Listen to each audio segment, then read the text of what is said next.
আমার পোস্টডক্টরাল কাজটাও ফোনেটিক্স নিয়ে। তো ভাষা যখনই আমরা এরপরে প্রশ্নের মুখোমুখি হই যে ভাষা কি, ভাষা কাকে বলে, তো সবাই মিলে একটা উত্তর আমরা অন্তত দেব যে ভাষা হচ্ছে আমাদের মনের ভাবকে প্রকাশ করার একটা মাধ্যম। তো মনের ভাবকে প্রকাশ করার প্রয়োজনটা কেন হলো? তার মানে নিশ্চয়ই আর একজন কেউ বা একাধিক মানুষের সেখানে সংযোগ রয়েছে। তাহলে ভাষা বিষয়টার সঙ্গেই একটা সংযোগ বা সম্প্রীতির কিন্তু একটা সম্পর্ক রয়েছে, এবং সেটা বলা হচ্ছে যে মনের ভাবকে প্রকাশ করা। মনের ভাব প্রকাশ করা মানে কিন্তু এরকম নয় যে আমি একটা কথা বলে দিলাম যে আকাশে গরুগুলো ঘুরে বেড়াচ্ছে, এটা কিন্তু সংযোগ রক্ষা করতে পারবে না, কাজে সেটা ভাষাও হলো না। কাজে ভাষা তখনই হবে যখন সেটা নিশ্চিত রূপেই সংযোগ রক্ষা করতে পারবে, কমিউনিকেট করতে পারবে। আমরা যখন সেখানে, আপনার নাম হচ্ছে রতন কুমার নাথ না স্যার? হ্যাঁ, এরকম আরো যারা যারা এখানে রয়েছেন অনেকেই লেখেন, এখানে সুব্রতদা রয়েছেন আমার অত্যন্ত প্রিয় এবং প্রণম্য, তো তারা সকলেই লেখেন, সঞ্জয়দা রয়েছেন, তো সকলেই শিবনাথবাবু রয়েছেন আমাদের এখানে মাথার উপরে একজন অত্যন্ত প্রণম্য। তো এখানে আরো যারা রয়েছেন তারা সকলেই কিন্তু লেখালেখি করেন, তারা সকলেই কলম ধরেন। তো আমরা যখনই কলম ধরছি বা আমরা লিখছি তখন আমরা সংযোগ রক্ষা করছি, এটা আমরা সবাই জানি। কিন্তু আমি আর একটা বিষয় বলতে খুব পছন্দ করি যে যখনই আমাদের অক্ষর জ্ঞান হয়ে যায়, একজন শিশু জন্মানোর পরে আমরা দেখি যে সে মোটামুটি 1.5-2 বছরেই কথা বলতে শুরু করে দিল এবং 4-5 বছরের মধ্যে জটিল বাক্যে কথা বলতে শুরু করে দিচ্ছে। কাজেই সেটাকে তাকে কোনো স্কুলিংয়ের সাহায্য নিয়ে করতে হচ্ছে এমনটা নয়, সে আসলে তার মাতৃভাষার বা তার বাড়িতে বা তার পারিবারিক সূত্রে সে যে ভাষা সান্নিধ্যে রয়েছে সেই মানুষগুলির কথা শুনে শুনেই কিন্তু সেই শিশুটি জটিল বাক্যে কথা বলতে শুরু করে দিচ্ছে। কাজেই ভাষাটা সবসময়ের জন্যই যে আমাদের শিখেই প্রয়োগ করতে হয় এমনটা নয়। ভাষা সংযোগের ক্ষেত্রে আমরা খুব সহজাতভাবেই আমাদের মাতৃভাষাটাকে শিখে থাকি এবং সেইভাবে আমরা আমাদের মনের ভাবকে প্রকাশ করি।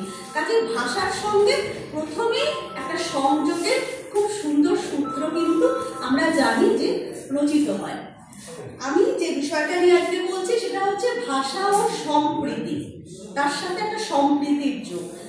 আমি আমার অক্ষর জ্ঞান হয়ে গেছে বলেই বা আমার কথা বলার অধিকার আছে বলেই আমি কিন্তু যা খুশি তাই নিশ্চয়ই বলতে পারি না।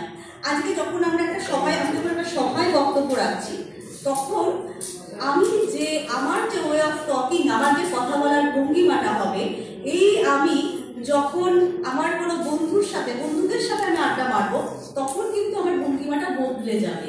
আবার আমি যখন কোনো একটা গাড়িতে করে যাচ্ছি, মানে জনসংযোগ, অনেক মানুষ সেখানে রয়েছেন, সেখানে এক একজন মানুষের এক এক ধরনের আচরণ খুব বিরক্ত লাগছে আমার, আমি হয়তো প্রতিবাদ করে ফেলছি, তখন কিন্তু আমার চেহারাটাই পুরো বদলে গেল। কাজেই ভাষার মধ্যে একটা ডাইভার্সন হয়ে যাচ্ছে, একটা বৈচিত্র্য তৈরি হয়ে যাচ্ছে।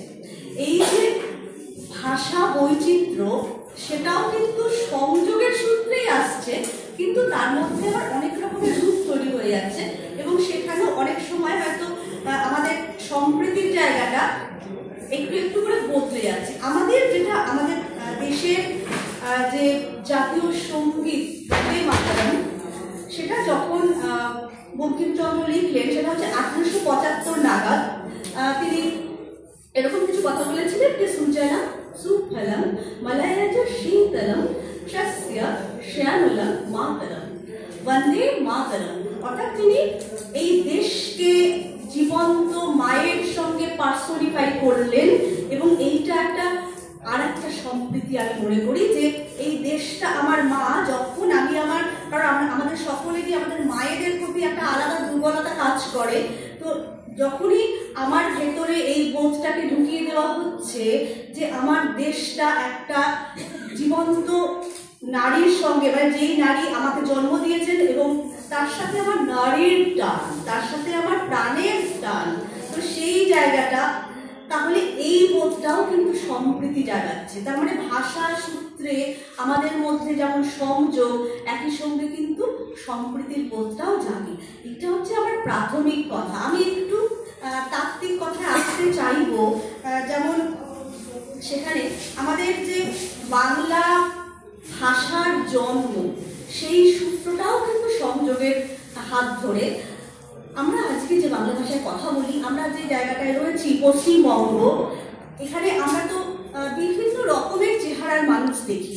আমরা কেউ লম্বা, কেউ বেটে, কেউ ফর্সা, কেউ কালো, কারণ চুলগুলো খুব কোকড়া, কেউ খুব স্ট্রেট হেয়ার। তো এই ধরনের আমাদের বৈচিত্র্যগুলো কেন? তার কারণটা আমাদের এই জায়গাটা না আগে অস্ট্রিক জাতির ছিল, যাদেরকে আমরা এখন আমরা প্রচলিতভাবে সাঁওতাল ইত্যাদি বলে যাদেরকে আমরা জানি।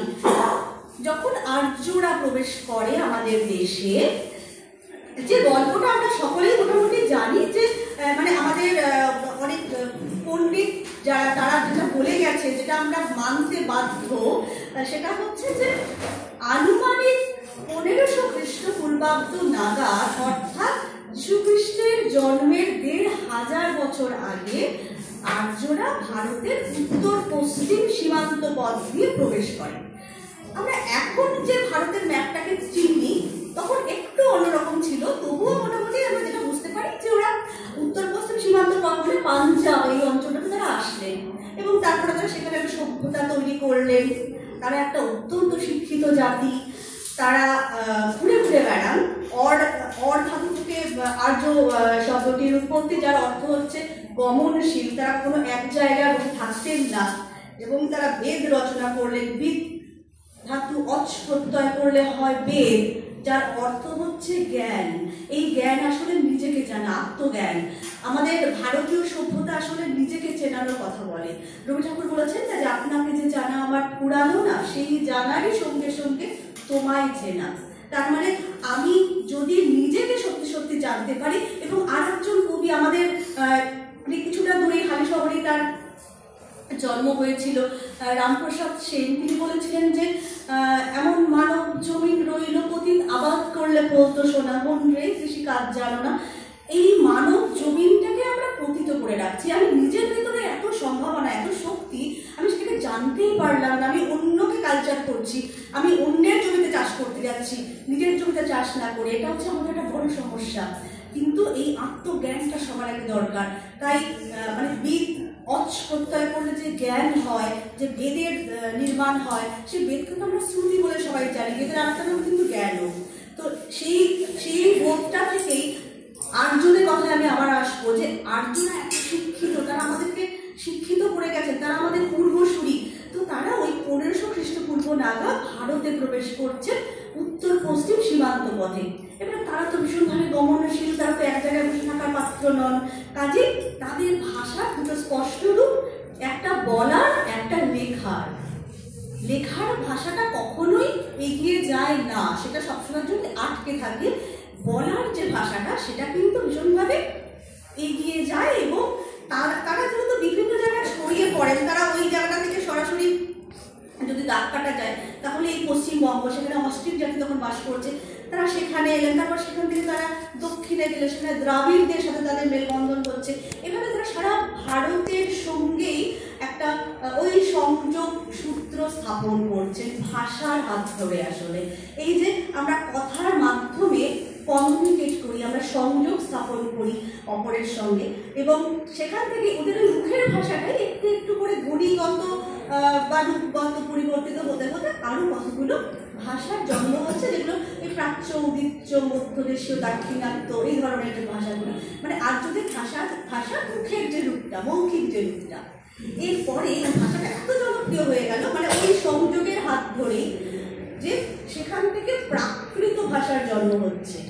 সবটাই কিন্তু সংযোগের হাত ধরে, এটা আমি বলতে চাইছি। প্রাকৃত নামটা কেন হয়েছে? কারণ প্রকৃতি থেকে এটা এসছে, মানে প্রকৃত রূপে এটা, মানে এত নেচার, মানে তো প্রকৃতি, কাজে এত নেচারালি ব্যাপারটা হয়েছে এবং এত বেশি জনপ্রিয় হয়ে গিয়েছিল সেই ভাষাটা, যে সেই সূত্র ধরেই আবার কতগুলো প্রাকৃত ভাষা, মানে প্রাচ্য থেকে প্রাচ্যা, প্রাচ্য মধ্যা, এইখানে কিছু কিছু ভাগ, সেগুলোতে আমি অত যাচ্ছি না গভীরে। এবং তারপরে দেখা গেল যে সেই প্রাকৃত ভাষাগুলো এতটাই জনপ্রিয় হয়ে যাচ্ছে, মানে মৌখিক উচ্চারণে, যে সেখান থেকে কতগুলো মানে প্রাকৃত ভাষাগুলো থেকে লেখার ভাষার জন্ম হচ্ছে। তখন এই যে এই মুহূর্তে আমাদের যেমন লেখার ভাষা আর মুখের ভাষার তো কোনো তফাৎ নেই, আমরা তো একেবারেই মানে রকের ছেলেরা যে ভাষায় কথা বলে, যখন আমি একটা আমরা যখন কোনো সাহিত্য পড়ি, উপন্যাস পড়ি, আমরা দেখি যে সেই ভাষাটাকেও সেখানে ব্যবহার করা হচ্ছে। এবং আমরা যে খিস্তি বিষয়টাকে একদম ব্রাত্য করে রাখি, সেটাও কিন্তু সাহিত্যে চলে এসেছে। আমরা প্রচুর সাহিত্যে দেখেছি যে সেখানে, কারণ সেই চরিত্রটার অনুযায়ী তার মুখে তো সেই ভাষাটাই মানায়, কাজেই তাকে সেই ভাষাটাতেই লেখা হচ্ছে।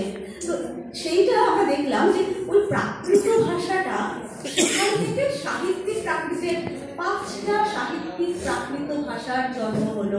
মাগধী, অর্ধমাগধী, আমরা এরকম আমি কৈশাচী, ষোড়শী, মহারাষ্ট্রী, যেমন এই মাগধী যে ভাষাটা, সেখান থেকে আবার অপভ্রংশ, অবহট্ট, এবার মাগধী অপভ্রংশ অবহট্ট থেকে ক্রমান্বয়ে বঙ্গ, অসমিয়া, ওড়িয়া ইত্যাদি করে আবার বাংলা ভাষাটার জন্ম হচ্ছে একদম মানে আধুনিক পর্যায়ে এসে। আমরা এবারে সুনীতিকুমার চট্টোপাধ্যায় আমাদেরকে বলে গেছে যে আমাদের বাংলা ভাষাটার প্রাচীনতম নিদর্শন পাওয়া যায় চর্যাপদে। তো সেটা সুনীতিকুমার তার ওডিবিএল যে গ্রন্থটা, সেটাতে তিনি বলে গেছেন। ওডিবিএল এটা নিয়েও আমি একটা গোটা কাজ করেছি, মানে গোটা ওডিবিএলটা নিয়ে, সেটা আমার খুব ভালো লেগেছিল পড়তে। এবং সেখানে তিনি না মানে আমাদের শুনলে প্রথমেই একটা খুব ভয়ঙ্কর লাগে, যে বাবা, দি origin and development of the Bengali language, বোধহয় কি একটা ভয়ঙ্কর বই। একদমই না, আমার পড়তে গেলে না এত সহজ, এত সুন্দর করে তারা লিখে গেছেন। এবং আমরা যারা খুব কম জানি, তারা অনেক সহজ বিষয়কে জটিল করে ফেলি, কিন্তু ওরা না এত জটিল বিষয়কে কি সহজ করে বলেছেন ওডিবিএল এর মধ্যে। এবং সেখানেই তিনি একটা জায়গায় বলছেন যে আমাদের এই যে আদি রূপটা আমাদের বাংলা ভাষা, সেটা পাওয়া যায় চর্যাপদের মধ্যে। চর্যাপদের একটা বিষয়ে আমাদের একটু ভাবতে হবে যে চর্যাপদের যে ভাষাটা, মানে যাদেরকে নিয়ে সেখানে ওই কবিতাগুলো লেখা হচ্ছে, তারা কিন্তু আমাদের মতন এত ঝাঁচকচকি, এত শিক্ষিত, এত পলিশড কেউ নন। তারা কিন্তু একেবারেই প্রাপ্ত, আমাদের সমাজে আমরা প্রান্তিক গোষ্ঠী বলে যাদেরকে সরিয়ে রাখি, সেই সাবঅর্ডিনেট ক্লাস তারা। এবং আমাদের বাংলা সাহিত্যের প্রথম যে নিদর্শন, সেখানে আমরা যাদের কথা পড়ি, তারাই কিন্তু ওই সাবঅর্ডিনেট ক্লাস থেকে আসছেন। এখন আমরা যে একটা সাবঅর্ডিনেট স্টাডি বলে একটু পড়াশোনা করি, সেটা কিন্তু আমাদের শুরুর যে গ্রন্থটি, সেখানেও আমরা পাই। তো এই যে সবটাই কিন্তু আসলে জনসংযোগ এবং মানুষের কথাই আমরা কোনো না কোনোভাবে সাহিত্যের মধ্যে পড়ছি। এই বিষয়টা একটুখানি আমি বলতে চাইলাম যে আমাদের বাংলা ভাষার যে মানে জন্ম ইতিহাস, এরপরে আমি একটু বলতে চাইব ভাষা সংযোগ যে বিষয়টা, এবং তার সূত্রেই বহু ভাষা সংযোগ। আমরা অনেক সময় মানে আমার একটুখানি বলতে ইচ্ছে করে যে আমাদের যিনি খুব প্রাণের কবি দ্বিজেন্দ্রলাল রায়, তিনি বলেছিলেন যে এই দেশেতেই জন্ম, যেন এই দেশেতেই মরি। তো আমাদের তো বেশিরভাগেরই একটা উদ্দেশ্য বা লক্ষ্য হলো আমার বাচ্চা এই দেশেতে জন্মেছে, কিন্তু ওই দেশেতে যেন মরে। মানে আমরা সবাই সেটা ভাবি যে আমি এত শিক্ষিত হয়ে গেছি, আমি এত ইংরেজি জানি, আমি এত এটা ওটা সেটা জানি, তো আমি কেন ভারতে থাকবো? কাজে আমাদের সকলের লক্ষ্য হচ্ছে এই দেশেতে জন্ম দেবো, ওই দেশেতে মরি। কিন্তু এইটা করতে গিয়ে যেটা হয়, আমরা আর একটা ভালো দিকে আমি বলবো যে আমরা কিন্তু অনেক অনেক ভাষার সংযোগে আসতে পারি। যখন আমি কোনো শিক্ষাগত কারণে, বা আমি কোনো ব্যবসায়িক কারণে, বা কোনো একটা রাজনৈতিক কারণে, বা যে কোনো রকম ধর্মীয় ইত্যাদি কারণে অন্য একটা ভাষাভাষী জনগোষ্ঠীর কাছাকাছি গিয়ে থাকতে শুরু করি, তখন মানুষের এটা স্বাভাবিক প্রবণতাই হলো তিনি অন্যের ভাষাটাকে আয়ত্ত করে নেন। এরকম তো হয় না, আমরা অনেক সময় বাংলার বাইরে আমাদের তো এখন যতগুলো রাজ্য রয়েছে, প্রত্যেকটা রাজ্যের তো ভাষা আলাদা আলাদা। মানে আমরা তো এরকম নয় যে আমি বাংলার বাইরে বেরোলেই আমি বাংলাতে দিব্যি কথা বলে চালিয়ে নেবো, কারণ সেখানে দেখবো যে এই লোকগুলো বুঝতেই পারছেন না। তখন আমাদের সবারই ওই একটু হিন্দি কোনো রকমভাবে কাজ চালিয়ে নিতে হয়। হ্যাঁ, তো এই যে তাহলে আমরা সংযোগ রক্ষা করি। আর বাঙালি তো ভীষণ পটু, মানে নকল করতে, মানে যদি এরকম হয় যে এই ঘরে আজকে আমরা 40টা লোকের মধ্যে 38 জন বাঙালি আর 2 জন হিন্দি ভাষী, তো আমরা সবাই ওই 38 জনই ওই হিন্দি লোকটাকেই, হিন্দি 2 জনকেই আর কি নকল করে তাদের সাথে ওই হিন্দিতেই কথা বলবো, ওদেরকে শেখানোর চেষ্টা করবো না বাংলাটা। এটা হচ্ছে আমাদের একটা খুব দারুণ সংযোগ রক্ষা করার ক্ষমতা, মানে আমরা অন্যকে ভালো করে নিতে পারি। হ্যাঁ, এটা একটা ভালো দিকও আছে, খারাপ দিকও আছে। যাই হোক, তো এই যে আমরা যখন অন্য কোনো ভাষাভাষী জনগোষ্ঠীর সংস্পর্শে আসি, তখন আমরা একটা ভাষার সংযোগের মধ্যে আসি। আবার অনেক সময় হয়, আর সাধারণত আমরা সকলেই দুটো ভাষা সকলেই প্রায় জানি, যারা যারা আমরা শিক্ষিত হয়েছি বা প্রার্থনার কথা মাফিকভাবে শিক্ষাগত যোগ্যতা অর্জন করেছি, তারা সকলেই দুটো ভাষা অন্তত জানি। এর বাইরেও কিন্তু অনেকে নিজের ইচ্ছেতেই অন্য কোনো ভাষাও শিখে নেন। আর যিনি সত্যিকারের ভাষা জানেন, তিনি কখনো একটা ভাষা ব্যবহার করবার সময় আর একটা ভাষাকে প্রয়োগ করেন না। এটা হচ্ছে দ্বিভাষীর লক্ষণ। কাজেই ভাষা সংযোগে আমরা যে বহু ভাষা পাই, বহু ভাষা যখন তৈরি হয়, বহু ভাষার দ্বারা খুব ভালো কিছু কাজ হয় না। তো সেক্ষেত্রে ওই দ্বিভাষী যারা হন, মানে যারা দুটো ভাষাকেই খুব ভালোভাবে জানেন বা একাধিক ভাষাকে খুব ভালো করে জানেন, তারা কিন্তু খুব সুন্দরভাবে সমান্তরালভাবে দুটো ভাষায় তারা স্বচ্ছন্দ। এই বিষয়টা এরপরে আমি যেটা বলতে চাইবো যে এই ভাষাকে ভালোবাসার একটা বিষয়। আমরা সবাই আমাদের মাতৃভাষাকে খুব ভালোবাসি এবং আমরা সবাই বাঙালি, আমাদের বাংলা ভাষা আমাদের মাতৃদুগ্ধ, এই বিষয়গুলোকে নিয়ে আমরা বড় বড় বক্তৃতা দিই, আমরা সভা বরণ করি। কিন্তু এটা একটা খুব দুর্ভাগ্যের বিষয়, এই মুহূর্তে সামাজিক মাধ্যমের দৌলতে আমরা প্রচুর কবিতা শুনি, প্রচুর কবিতা পড়ি, আমরা অনেক লিখিত বিষয়কে আমরা পাঠ করতে শুনি। এখানে যেটা সমস্যা হয়, বা আমরা লিখিত বিষয়কে পড়িও, বানানগত সমস্যা, উচ্চারণগত সমস্যা। আমি বাঙালি বা আমি একজন ইংরেজ বা আমি একজন মারাঠি, আমার দেশের মধ্যেই বললাম, তো সেখানে আমার তো একটুখানি দায়, আমার ওপরে তো এই দায়ভারটা বর্তায় যে আমি আমার নিজের ভাষাটাকে অন্তত শুদ্ধভাবে প্রয়োগ করব। সেক্ষেত্রে আমি যদি জানি কেন ভুবন বানানটা হ্রস্ব উকার আর ভূগোল বানানটা দীর্ঘ উকার, তাহলে আমার এই ভুলটা হবে না। একটুখানি আমরা জানার চেষ্টা করব। আর যেহেতু আমরা জানি যে আমার দেশটা আমার মা, আমার ভাষাটাও আমার মা, কাজেই তাকে আমরা খুব সুন্দর করে শেখার চেষ্টা করব। এবং যখন আমি উচ্চারণ করব, তখন আমি রয়ের তফাৎটাকে জানবো না কেন। আমি নয়ের উচ্চারণের তফাৎ খুব একটা হয় না, কিন্তু রটা ভীষণভাবে কানে লাগে, শটা ভীষণভাবে কানে লাগে। এই উচ্চারণের জায়গাগুলো কিন্তু একটুখানি নিখুঁত হওয়ার দরকার আমাদের সকলের। সেইটা অনেকেই আমি দেখেছি খুব সুন্দরভাবে উচ্চারণ করেন। এবং এই মুহূর্তে আমরা সামাজিক মাধ্যমে দেখেছি, আমরা অনেকে চিনতে পারি যাদেরকে নতুন করে আমরা আবিষ্কার করি, যারা হয়তো বাচিক শিল্পী বা যারা কবি, তারা এই কাজটা করছেন, তারা নিখুঁতভাবে করার চেষ্টা করছেন। তো এই বিষয়টা কিন্তু আমার মনে হয় খুব ভালো। আমাদের ভাষার সূত্র ধরে কোথাও একটা সম্প্রীতি কিন্তু জাগ্রত হচ্ছে, যে আমি আমার দেশকে সত্যি সত্যি কতটা ভালোবাসি বা আমি আমার ভাষাকে সত্যি সত্যি কতটা ভালোবাসি।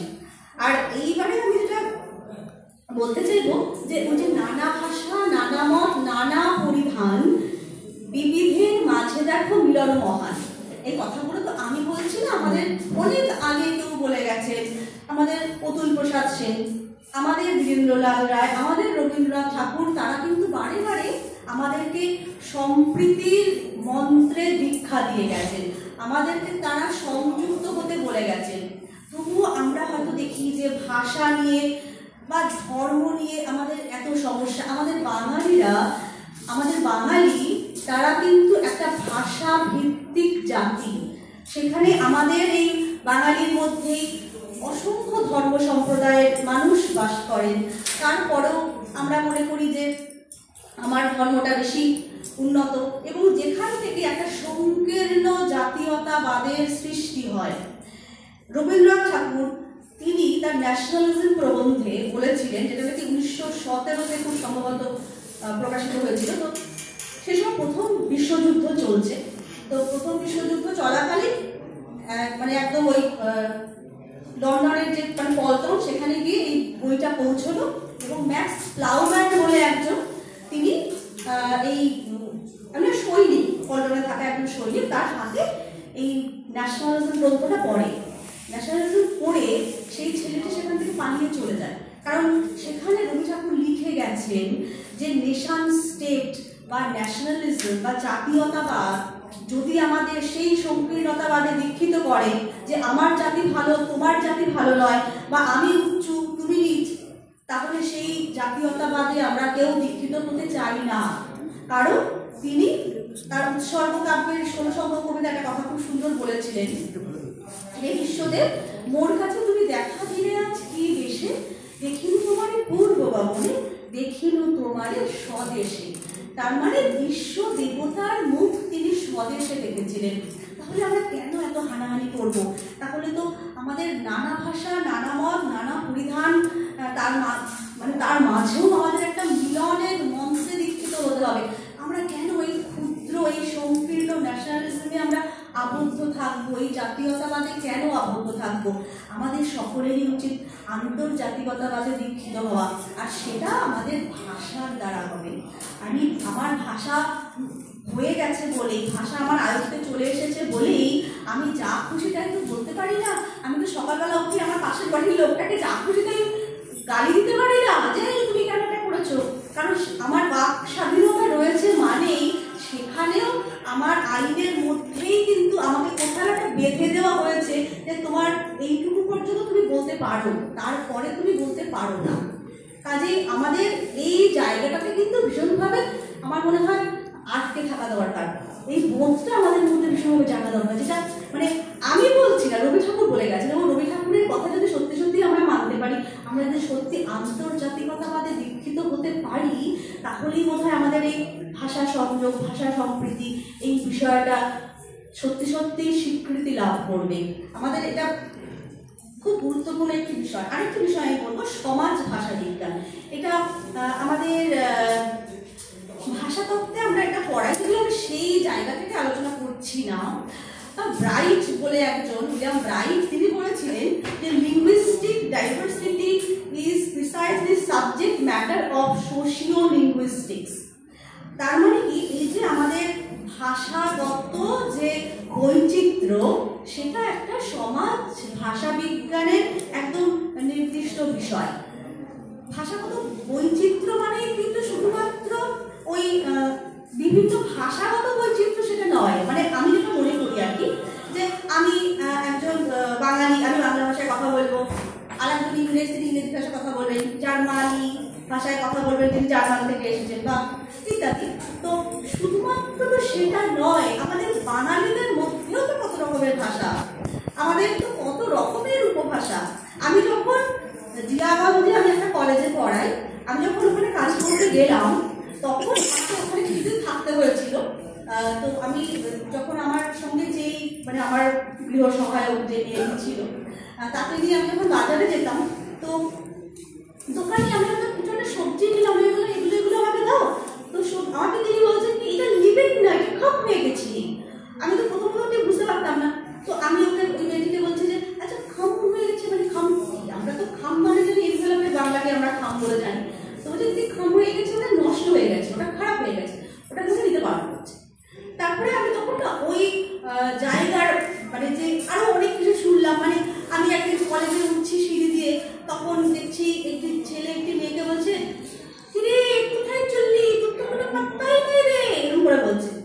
তারপরে ওই যে মেয়েটি আমার সঙ্গে থাকে, সে আমাকে বলছে সকালবেলা যখন চা দেয়, দিদি চা লাও বা গরম জল লাও, বাইরে নিয়র পড়েছে। মানে এই কথাগুলো না আমার খুব মিষ্টি লাগতো। এবং আরো কিছু কিছু শব্দ, মানে ওরা বলছে কি যে আমি তোমাকে আনা করাবো, মানে আমরা তো বলি যে আনাবো, আমি তোমাকে আমার বাড়িতে আনবো, ওরা বলবে আমি তোমাকে আনা করাবো। তখন আমি ওই যে জায়গাটার যে ভাষা, সেটা নিয়ে আমি একটা ইউজিসিতে লিখেছিলাম, যেটা নিয়ে আমি আমার পোস্ট ডক্টরাল কাজটা করেছি। সেইটা হচ্ছে যে ওই মানে dialectical differentiation of the language in the area of Murshidabad Jiaganj block. এবং ওই যে ডায়ালেকটিক্যাল ডিফারেন্সিয়েশন মানে ওই উপভাষাটা, মানে আমাদের বাংলা ভাষারই মানে উপভাষা, আমাদের বাংলা ভাষার উপভাষা হচ্ছে রাঢ়ী। রাঢ়ীর অন্তর্গত বলা হয় যে মানে ওই ভাষাটাকে, মুর্শিদাবাদের ভাষাকে, কিন্তু ওখানে কাজ করতে গিয়ে আমি দেখলাম যে একেবারে রাঢ়ীর সঙ্গে মেলে না। কারণ রাঢ়ীতে আমরা বলি সত্য, তালব্যস্বয় ওকার তয় তয় ওকার, সত্য বলি, আর ওখানে কিন্তু ওরা সম্পর্কেও সংসার বলে। কাজেই আরো অনেক তফাৎ আছে। এবার আমি খামটা তো আমার মাথায় রয়ে গেছে, আমি খামটা কি করে হবে, আমি যখন খুঁজতে শুরু করলাম, এবং খুঁজতে খুঁজতে দেখলাম যে আসলে জখম একটা ফার্সি শব্দ, এবং ওই ফার্সি শব্দটা থেকে হিন্দিতে জখমটা ঢুকলো, সেখান থেকে ও বাংলায় এলো খাম হয়ে খাম। তো এই আরো কিছু কিছু একটা খুঁজে পাচ্ছ না, আরে খুঁজে পাচ্ছিস না কেন, ঘুরে ঘুরে নিয়ে আয়, ঘুরে ঘুরে নিয়ে আয়, মানে মানে খুঁজে খুঁজে নিয়ে এসো। তার মানে এটা হচ্ছে যে তুমি আর কি ঢুন্ড, মানে হিন্দিতে ঢুন্ড শব্দটা, তার মানে এই যে বিভিন্ন ভাষা, এটাও হচ্ছে একটা সংযোগ। এবং যেখানে আমি মানে পড়াতে যাই সেখানে আমি দেখলাম, ওই যখন আমি 2 বছর ধরে আমি পুরো ওই 8টা গ্রাম পঞ্চায়েত এবং 2টো পৌরসভা এলাকা, আমি পুরো মানে আমার 6-7 জন ছেলেপেলে সব নিয়ে আমার একটা ওই মারুতি অগ্নি গাড়ি নিয়ে ঘুরে বেড়াতাম গ্রাম পঞ্চায়েতগুলোতে। তো অনেক মানে আমি উপাদান সংগ্রহ করেছি, যেটা আমার রানী নয় বালুচুরি ওইটাতে আমি লিখেছি। তো দেখলাম কি এরকম অনেক অনেক নতুন নতুন শব্দ, মানে বেশ মজা লেগেছে কাজটা করতে আর কি। এবং ওইখানকার যে ইতিহাসটা, সেটাকে আমি তখন বের করলাম যে আসলে অনেক বছর আগে তো বাংলা, বিহার, উড়িষ্যার রাজধানী মুর্শিদাবাদ ছিল, সেটা তো এমনি এমনি ছিল না, কারণ জমিটার একটা ক্ষমতা আছে কিছু। এই মুহূর্তে ওরা নিজেদের কিছু কিছু কারণে পিছিয়ে গেছেন। তো এক তো হচ্ছে নদী, ভীষণ ভীষণ উর্বর ওখানকার ভূমি, নদী থাকার কারণে ওখানকার, আর সবসময় কিন্তু জীবিকার সঙ্গে মানে আর্থিক কারণটা মূল হয় যে কোনো জায়গার উন্নতির ক্ষেত্রে, কারণ নদী, তারপরে জমি, ওখানে এই যে রেলপথটা অনেকদিন আগে স্থাপিত হয়ে গেল, মানে একটা হচ্ছে হাওড়া আজিমগঞ্জ এবং এদিক থেকে হচ্ছে শিয়ালদা লালগোলা রেলপথ। এই যে কমিউনিকেশনটা, এই যে সংযোগটা, এটা এত ভালো হয়ে গেছিল, যার ফলে মানুষ বিভিন্ন রাজ্য থেকে মুর্শিদাবাদে চলে এসেছে। মানে একটুখানি জায়গা আপনি যদি ঘোরেন না, দেখবেন ওখানে মানে আমাদের পাশেই শিখ সম্প্রদায়, মানে অরিজিৎ সিং এর বাড়ি ও পাশেই, তারপরে ওখানেই দেখবেন খ্রিস্টিয়ানিটি, ওখানে হিন্দু তো আছেই, মানে মুসলিম, তারপরে যারা ওই রাজস্থান থেকে এসছে এই ধরনের মানে জৈন সম্প্রদায়। তো এইরকম বিভিন্ন সম্প্রদায়ের মানুষ ওখানে কিন্তু ওই নানা ভাষা, নানা মত, নানা পরিধান, বিবিধের মান্না মিলন, ওখানে একটা দারুণ মানে ক্ষেত্রভূমি আমি বলবো আর কি। তো এই যে বিষয়টা, এটা আর কি আমি একটু বলতে চাইলাম যে তাহলে সমাজ ভাষা বিজ্ঞানের যে জায়গাটা, তারপরে শুধুমাত্র যে ওই বিভিন্ন ভাষাগত তারতম্য থেকে তাই না, আমার নিজের ভাষার মধ্যেও আমরা দেখি যে আমাদের মধ্যে না মনস্তাত্ত্বিক জায়গাও কাজ করে ভাষা প্রয়োগের সময়। আমরা যখন কোথাও একটা অনুষ্ঠানে গেছি, তখন আমার আভিজাত্য বা আমার একটা জায়গা বোঝাতে, আমি একজন পুরুষ, আমার সঙ্গে আমার যে স্ত্রী রয়েছে, আমি তাকে পরিচয় করবো আমার ওয়াইফ বলে, বা আমি বলবো আমার হাজব্যান্ড। তো এই যে ইংরেজির কাছে আমি একটা কোথাও নিয়ন্ত্রিত হয়ে আছি। আবার আমাদের যারা মানে খুব ব্রাহ্মণ সংস্কৃতির, যারা খুব সংস্কৃত ভাষায় পণ্ডিত, বা যারা পণ্ডিত এই সম্প্রদায়টা, তারা সংস্কৃত ভাষায় কথা বলতে পছন্দ করেন, যারা ইসলাম ধর্মীয় তারা আরবি ভাষায় কথা বলতে পছন্দ করেন। তো এক্ষেত্রে যে বিষয়টা কাজ করে মূলত, একটা হচ্ছে ধর্মের প্রতি দায়বদ্ধতা, আর আরেকটা হচ্ছে আমাদের সংগ্রামের বা আভিজাত্যের প্রতি দায়বদ্ধতা। কোথাও একটা মাতৃভাষা ছোট হয়ে যায় এখানে, এবং এখানেও কিন্তু কোন ভাষাটা বেশি গ্রহণযোগ্য সেটাও একটা কাজ করে আমাদের মনস্তত্ত্বের ক্ষেত্রে। সেখানে কিন্তু আমার ভাষাটা খুব আমি ভালোবাসি বলেই যে আমি বলছি ও আমার স্বামী হয়, এটা আমার কোথাও একটা বলতে বাধছে, কাজে এটাও একটা সংগ্রাম। এই জায়গাটাও কিন্তু আমাদের একটুখানি মাথায় রাখতে হবে আর কি। হ্যাঁ, আর একটা বিষয়, যখন আমরা কথা বলি তখন শ্রোতা যারা রয়েছেন, যিনি আমার কথাটা শুনছেন, তিনি ঠিক আমার অপোজিটের মানুষটি, আমার বিপরীতের মানুষটি ঠিক কে, সেটা খুব বড় কাজ করে। যখন আমরা আমাদের প্রতিষ্ঠানের যিনি মাথায় রয়েছেন, যিনি আমার বস, তার সঙ্গে আমি যেভাবে কথা বলবো, আমি যখন আমার বাড়িতে আমার অধিকারের যে মানুষটি, তার সঙ্গে তখন আমি যেভাবে কথা বলবো, বা আমার সন্তানের সঙ্গে আমি যেভাবে কথা বলবো, আমার যে আমি হয়তো খুব বড় মনের, আমি হয়তো সবাইকে সমান ভাবি ইত্যাদি ইত্যাদি, কিন্তু যখন আমি কিন্তু কোনো না কোনো সময় বুঝিয়েই দেবো যে তুমি আমার সাবঅর্ডিনেট, সেটা আমার কথা দিয়ে। কাজেই এই যে জায়গাটা, এটা কিন্তু খুব গুরুত্বপূর্ণ। কাজে আমাদের রিসিভার যিনি, মানে আমার কথাটা যিনি শুনছেন, আমার শ্রোতা যিনি, সেই অনুযায়ীও কিন্তু আমাদের সংযোগটা অনেকটাই রক্ষিত হয়, এবং সেই সূত্র ধরেও আমাদের সমৃদ্ধি অনেকটাই আসে। এরপরে একটা ওই যে একটা কথা আমি একটুখানি, যখন আপনি উচ্চতম ভাষা বলে আমরা কোনটাকে মনে করি, ওটাকে মানে ভাষাতত্ত্বের ভাষায় অ্যাকনোলেজ বলা হয়। হ্যাঁ, তো সেখানে ওই যে আমি যেটা বললাম, একটু আগে যেটা বললাম যে আমি কখন আমি হাজব্যান্ড বলবো, কখন আমি এই যে আমাদের রিসিভার অনুযায়ী চেঞ্জ হয়ে যাচ্ছে, বদলে বদলে যাচ্ছে, সেই বিষয়টা আমি একটু আব্রাহাম নোয়াম চমস্কির কথা বলতে চাইবো। আব্রাহাম নোয়াম চমস্কি অনেক পরে তিনি যদিও কথাগুলো বলেছেন, 1957-তে তার সিনট্যাক্টিক স্ট্রাকচারস বেরোলো এবং সেখানে তিনি আমাদের সারা পৃথিবীর যে মানে ব্যাকরণ ভাবনা, তিনি তো ম্যাসাচুসেটস ইনস্টিটিউটের তিনি একজন মানে গণিতের অধ্যাপক ছিলেন। সেখানে সেই মানুষটা একটা সময় অনুভব করলেন যে আচ্ছা, ব্যাকরণকে এভাবে কেন ব্যাখ্যা করা হয়, মানে সব দেশের ব্যাকরণকে আলাদা আলাদা করে কেন ব্যাখ্যা করা হয়, একটা এমন কোনো ভাষা কাঠামো তৈরি হোক যেটার দ্বারা আমরা যে কোনো ভাষার ব্যাকরণকেই আমরা ব্যাখ্যা করতে পারি। এটা তো সত্যি কথা, তাই না? কারণ ভাষাটা তো একই উদ্দেশ্য, মানে আমরা যে উদ্দেশ্যে ভাষা প্রয়োগ করি কমিউনিকেশনের জন্য, যেই মানুষটা মানে ভেনেজুয়েলায় বসে রয়েছেন তিনিও একই উদ্দেশ্যে ভাষাকে প্রয়োগ করেন। তাহলে ব্যাকরণটা তো সব ক্ষেত্রেই এক। এবং আমি একটা কথা বলছিলাম না একটু আগে, যে আমরা কেন শুদ্ধভাবে ভাষাকে প্রয়োগ করার চেষ্টাটা করবো না। অবশ্যই আমাদের এটা একটুখানি আমাদের ওই মাকে আমরা যদি আমাদের ভাবি, ভাষাটাকে আমরা আমাদের মানে মা ভাবি আর কি, মানে দেশকে যদি মা ভাবতে পারি, তো সেক্ষেত্রে এই যে আমাদের ভাষা প্রয়োগের ক্ষেত্রে আমি একটুখানি আবার বেদে একটুখানি আলোচনা করছি। আমি কি একটু বেশি মানে বেশি হয়ে যাচ্ছে কি, একটু কমাবো? আচ্ছা, তো মানে আমাদের যে বেদ, সে আমরা সবাই জানি বেদকে শ্রুতি বলা হয়, কারণ বেদের লিখিত রূপ ছিল না ইত্যাদি। তো পরের যে অংশগুলো মানে বেদান্তের 6টা অঙ্গ রয়েছে, তার মানে আমি না কিছুদিন আগে একটা আলোচনা বা ওই কবিতা উৎসব যেগুলো হয় আর কি, শীতকাল পড়লে তো প্রচুর কবিতা উৎসব উদ্বোধন ইত্যাদি করতে হয়। তো সেখানে একটা কবিতা উৎসবে গেছি, এখানে কিন্তু অনেক কবি রয়েছেন, মানে আমাকে আপনারা মাফ করবেন, তো আমি নিজে মনে করি যে আমি কবিতা লিখতে পারি না, এটা আমি খুব লজ্জিত, মানে আমি আজ অব্দি কোনো ভালো কবিতা লিখে উঠতেই পারিনি, এটা আমার ভাবনা। কিন্তু আমার কিছু কিছু লেখা অনেকে পাঠ করেছে, এটা তাদের মতো আমার প্রতি ভালোবাসার কারণে। তো সেখানেই আমি একটা কবিতা উৎসবে গিয়ে বলে ফেলেছিলাম যে আমি এই বছর মানে একটা 2-3 বছর আগের ঘটনা, যতগুলো কবিতা উৎসবে গেছি আমি যতগুলো কবিতা শুনেছি আমি খুব হতাশ, এবং আমার মনে হয় এরকম কবিতা লেখা উচিত নয়, মানে তার থেকে লিখবেন খুব বিশেষ একটা কারণে। কারণ এমন কিছু কবিতা শুনেছি, মানে কবিতা তোমার জন্য হয়েছি আমি দেবদাস, তুমি আমাকে করো তোমার কৃতদাস। এটা যদি কবিতা হয় তাহলে তিনি কতটা ক্ষতি করছেন বলুন তো আমাদের এই সমাজটা। এবং এই ধরনের অনেক কবিতা শুনেছি, পরপর শুনে খুব বিরক্ত হয়ে আমি এই কথাটা বললাম যে এটা আপনারা করবেন না, এতটা লোক ঠকানো ঠিক নয়। মানে আমি একটা সোশ্যাল মিডিয়া পেয়ে গেলাম বলে, বা আমি একটা কাগজ কলম আমার সামনে আছে বলে, আমার অক্ষর জ্ঞান হয়ে গেছে বলে আমি একটা যা কবিতা লিখে দেবো লোকের সামনে, এবং এটা এই মানুষটা এবং যারা কিছু লোকগুলো তো করছেন তারা তো ভাবছেন ওটাই বোধ হয় উৎকৃষ্ট কবিতা, এবং তিনি ওটাকেই অনুকরণ করবেন। ধানের সঙ্গে পান মিলে গেলেই কবিতা হয় না, কারণ কবিতার অনেক কিছু রয়েছে, কবিতার ভেতরে অনেক কিছু রয়েছে।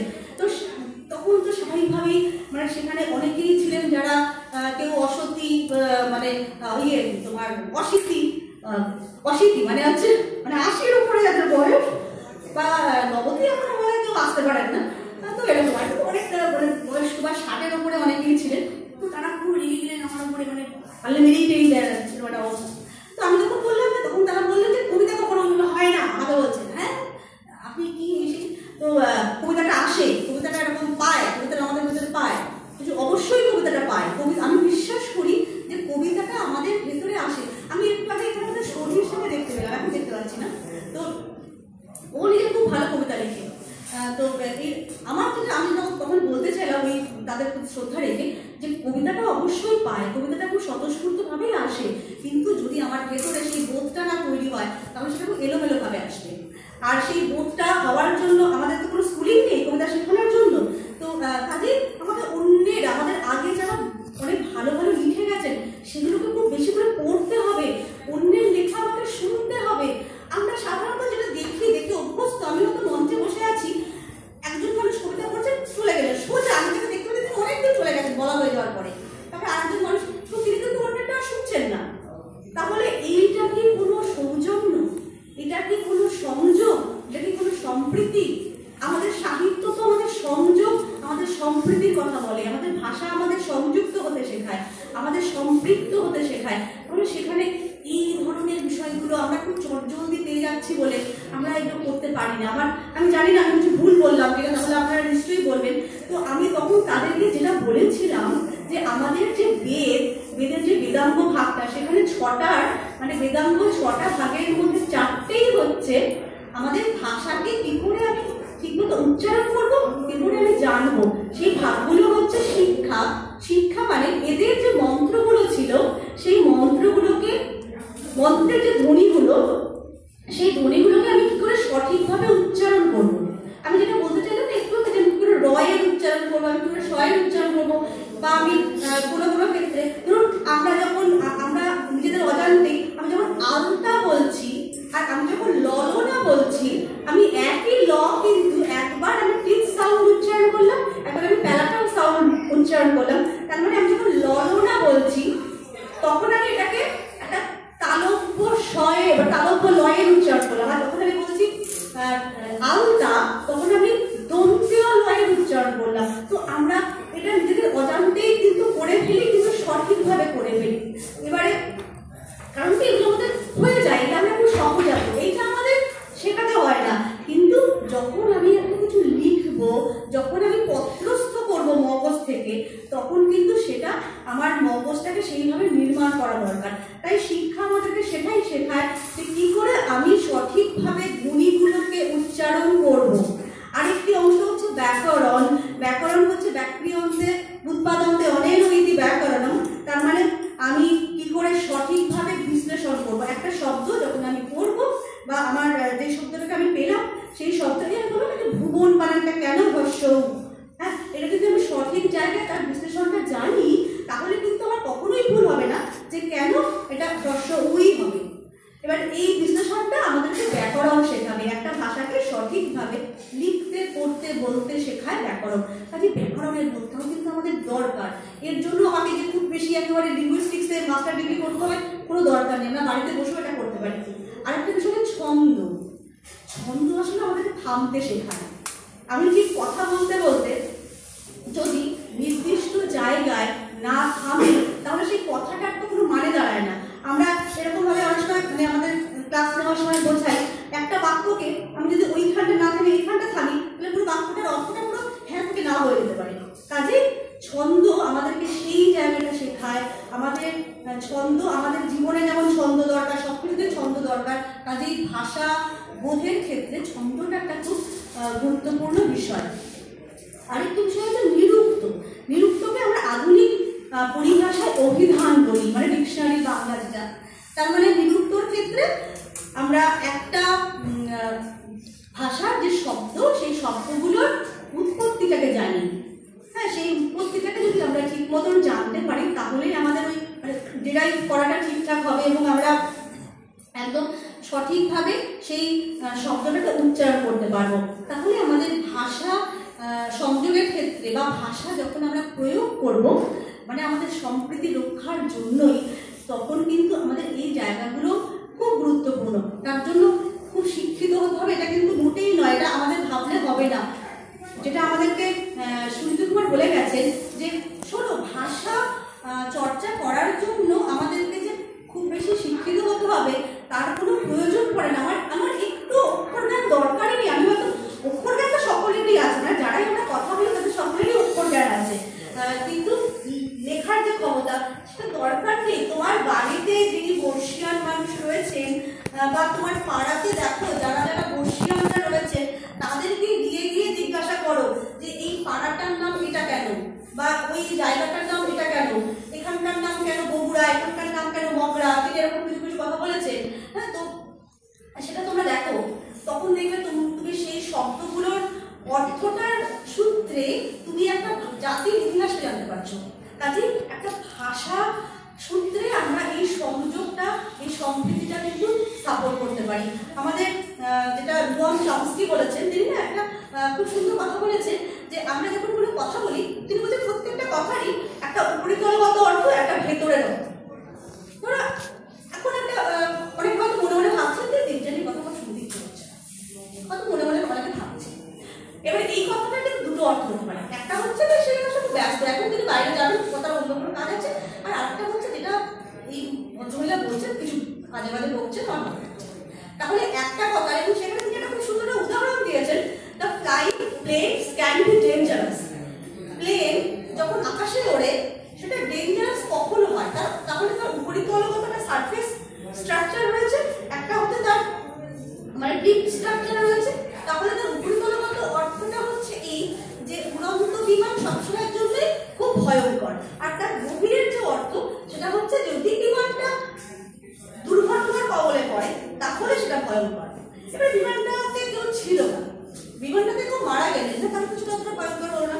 বিমানটাতে কোনো মানুষ ছিলেন না, তাহলে সেটা ভয়ঙ্কর হলো না, অন্য কোনো প্রাণীকে পাঠানো হয়েছিল পরীক্ষামূলক ভাবে।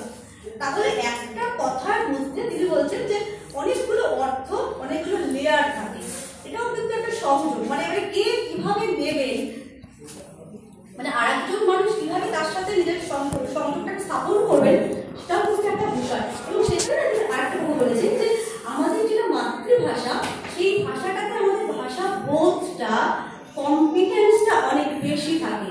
আমরা সেই জন্য ইলাস্টিকের মতন একটা কথাকে বাড়াতে পারি, আবার ছেড়ে ছোটও করে দিতে পারি।